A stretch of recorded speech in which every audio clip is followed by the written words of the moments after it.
А перед началом этого ролика небольшая просьба к нашим зрителям подписаться на канал, поставить лайк. Ваша поддержка очень сильно помогает каналу развиваться и дает нам мотивацию каждый день выпускать ролики для вас с ответами на посягательство на нашу историю.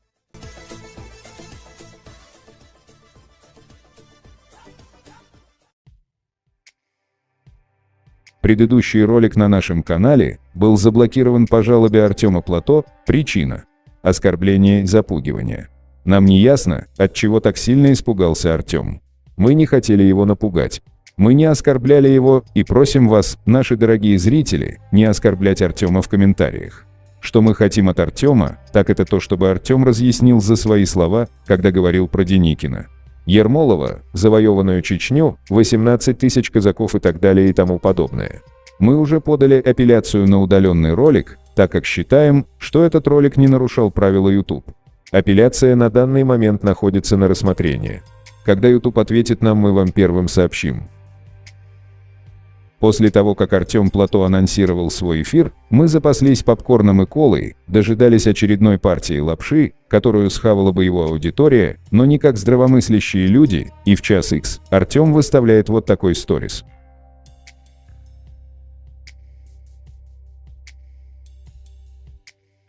Вот такой ответ нам дал Артем, несмотря на то, что он разбрасывался вот такими словами.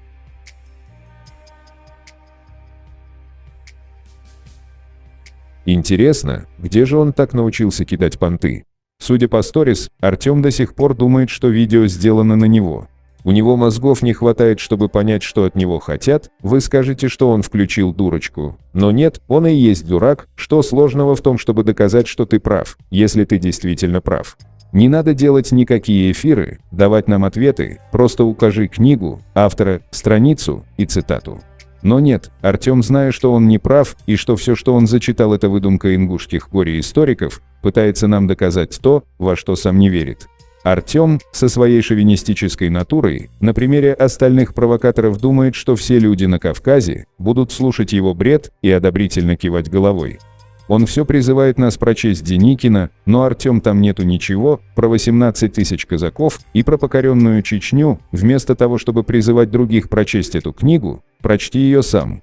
Кроме этого, если ты заговорил о истории, и как сам утверждаешь, сам немного знаешь историю Чечни, то ты должен был знать, что в те года на территории Чечни существовал Северо-Кавказский Эмират.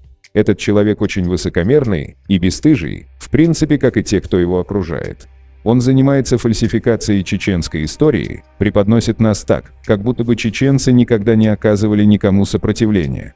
Он утверждает, что Ермолов ездил в Чечню отдыхать, также он утверждает, что Деникин покорил чеченцев.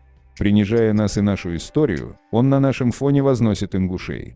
Чеченцы, если вы когда-либо или где-либо увидите Артема, то задайте ему вежливый вопрос, где написано, что Ермолов поехал отдыхать в свою завоеванную Чечню. Также во всех традициях истинного фальсификатора истории Артем попытался приплести свою нацию, подчеркивая, что он русский. Но неважно, чьей национальности является тот, кто фальсифицирует чеченскую историю, русский, ингуш или мексиканец, это не играет роль, все фальсификаторы одинаковые. И да, Артем, если в предыдущих видео мы пытались тебя оправдать, утверждая, что ты просто зачитал текст, то теперь мы во всем обвиняем тебя, так как ты продолжаешь утверждать, что все, что зачитал, нашел сам. Обрати внимание, Артем.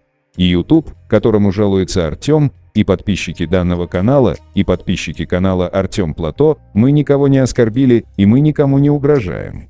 Мы лишь требуем от Артема, чтобы он разъяснил нам за свои слова.